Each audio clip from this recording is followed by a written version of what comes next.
This is Bristol Metropolitan Academy, an inner-city secondary school whose philosophy is your spoken language matters.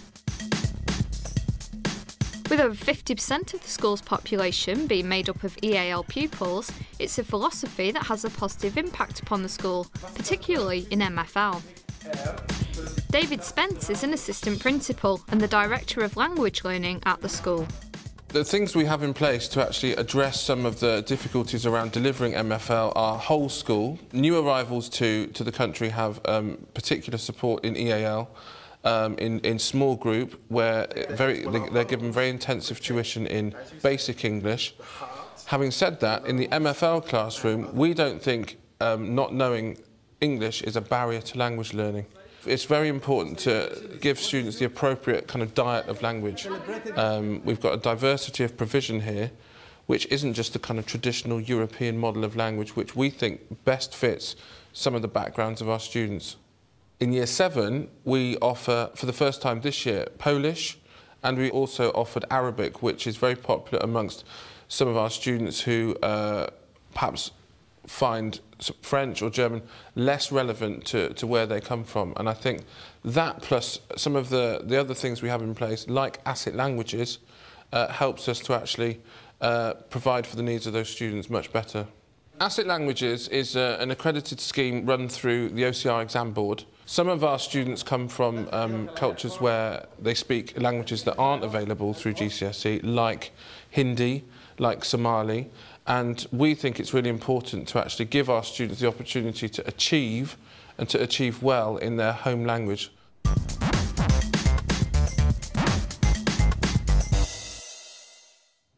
This is a Somali ASIC language lesson being taken by Abdi Wise, who is the Somali-speaking teacher at the school. All the children in the class are from Somalia, but usually come via different countries in Europe. During this time, the children often receive little or no schooling. Therefore, basics in the language must be addressed, like reading, grammar and pronunciation, which is often very poor. In today's lesson, the children will be reading a passage in Somali, ensuring that the pronunciation of the vowels is being spoken correctly. Omar, maanta wuu faraxsan yahay. Waayo, waa maalintii uu dhashay. Omar today is very happy because it is his birthday party. It's his birthday, yeah. Waayo, waa maalintii uu dhashay. Maanta ayuu 13 jirsaday. Today he became what? 13 years old, yeah. Wuxuu xusayaa dhalashadiisii. What is doing? Celebrating his birthday party. That's it. Omar, si fiican macallimada uma dhageysanayo. He's not listening to the teacher because he's excited, exactly. Okay, one akhrin, midnida nu akhrina. Yeah. Okay, read ka soo bilow xagga hore. Todobada hore ayuu marti qaaday saaxiibadii hooyadii baa u dirtay ASIC languages is available at various levels, from a kind of beginner's level, which is called breakthrough, up to a kind of slightly harder level called preliminary, up to then intermediate, which is really the equivalent of GCSE. Even if they only speak or have an understanding of a particular language, so even if they've got no written understanding of the language, they can do ASIC language exams in the speaking and the listening at intermediate level, and it's the equivalent of half a GCSE. And we think that's really important, to give our students the opportunity to do that, not least because it gives them a massive boost in terms of their self-esteem. It gives them a real symbol of success, and also that their language is recognised in our school community. To actually then give them something positive early in their school career is something fundamental for us.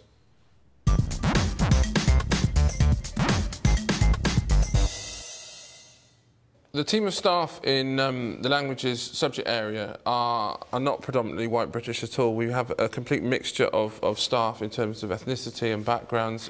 We have foreign nationals from France and Germany, and allied to that we have 2 support workers who assist students with their Somali and much more.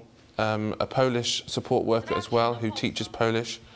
2 of my colleagues are of Arabic background, so they speak Arabic as well. 1 teaches it. So we are a complete cosmopolitan mix of ethnicity and language backgrounds, which I think gives the students the sense that languages have a place in the wider world and that they're not just European-based, and that they can enrich everyone, really, that they can enrich individuals and they can enrich people's lives, really.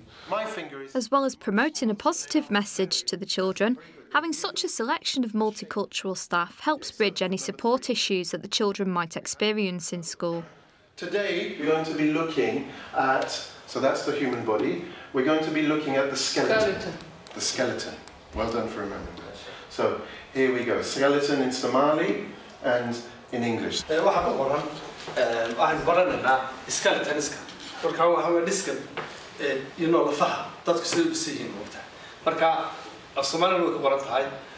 support workers are absolutely critical to what we do because there are difficulties around communication. In the lesson yesterday, it's a bilingual lesson where the students receive tuition in Somali and English to actually bridge some of the gaps in their knowledge in some of the core subjects. So Mr. Wais is there to actually provide language support, which clears up any conceptual difficulties, because a lot of these students have had broken education. Right. Okay. So let's see then. Ahmed, you want to read that?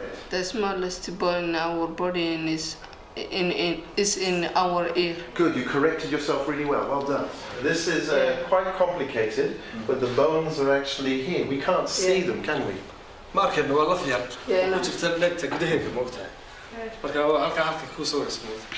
They provide very practical support in terms of things like translating letters that go home. They follow up any issues around school with phone calls, so they are really important for our community cohesion in actually liaising with home. In school, they're a role model, obviously, for a lot of these students, someone to turn to, someone to actually go to if there are problems, if they don't feel comfortable going to other teachers.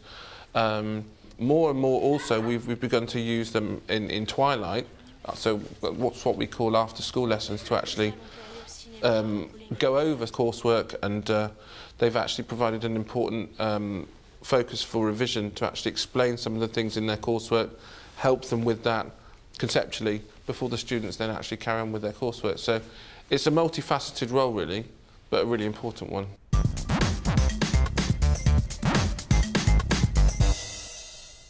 Alright, my first language is Somali, and then after that I've learned English, obviously because I'm in England, and now in school I'm currently learning Arabic, and I've learned a bit of French in from year 7 to year 9 as well. We only used to speak our own language, but now we learn German, French. I can do Hindi, Punjabi. At the moment I'm doing English and German, but I know about Russian, Polish and I think Somalian, that's the language. It comes back to the core message which I think we try and give to the students, that if they're good enough, if they're able, not being from an English-speaking background is absolutely no hindrance to success. By year 10, it's typical to see EAL pupils progressing well within languages at the school. In fact, most have already gained a GCSE or accreditation in their first language and have gone on to learn further languages, not including English. Now, you're going to split off into groups and you're going to be a role, but it's not as exciting as it might sound, because everyone who plays B is called Mr. or Mrs. Moser. Okay? Now, here's the script. I'm going to show you the script. So, A, okay, you are the manager of a new conference centre in Brighton. You welcome Mr. or Mrs. Moser from Cologne University, who's planning a conference at your centre for next spring. And they're going to actually talk about booking the conference centre, okay? 3 of the students in that group are from different backgrounds, actually. One is a Somali girl, one is from India, and the other one from Poland. And learning German is at least their 3rd language, if not their 4th. What they do is they make connections between various different languages. For example, I know Hanan studies French and German, which are completely different in terms of, obviously, sound, in terms of vocabulary, in terms of grammar, in terms of the word order, and she adapts to those challenges without any problems whatsoever. Adrian, similarly, he's done French. He did French ASSET last year. He's already got Polish GCSE, and he's doing Polish A-level. Ja, bitte.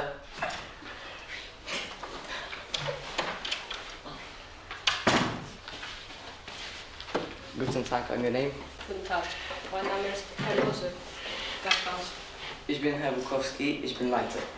Ich möchte eine Konferenz nächste Frühling organisieren. It's given them a confidence to actually think on their feet, to be spontaneous in the language, to not fear new things. It's given them a confidence about themselves that's beyond the language, beyond any language, that languages enrich people's lives and they actually give them so much inner confidence and self-esteem. And you see that in their learning, you know, they're there, they take things on board really quickly and they're not fazed by anything.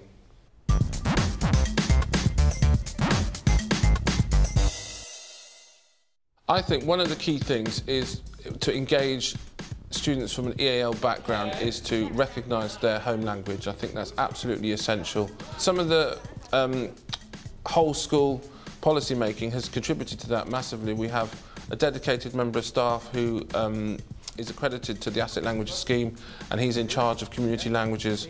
He helps them with any gaps in their knowledge.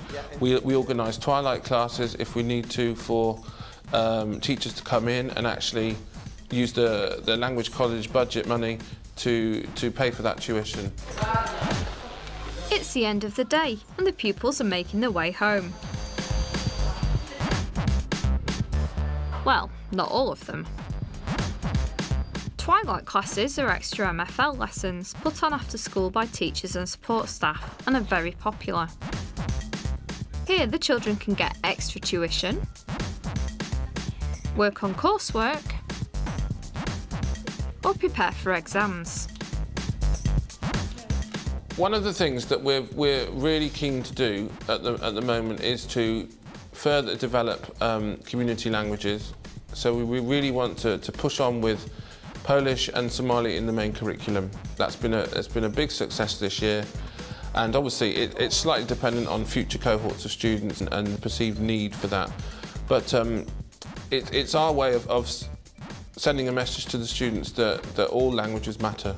In our school there are people from different countries and they speak different languages, so it's good for them to do their own language so that they get a credit for their own language, so their language is not wasted. As time goes on, there's more students of different nationalities, so basically it's easier for us to expand the languages, so you can add Polish or Arabic or Somali as the people come, or even if Turkish come, they can add Turkish or whatever helps them basically.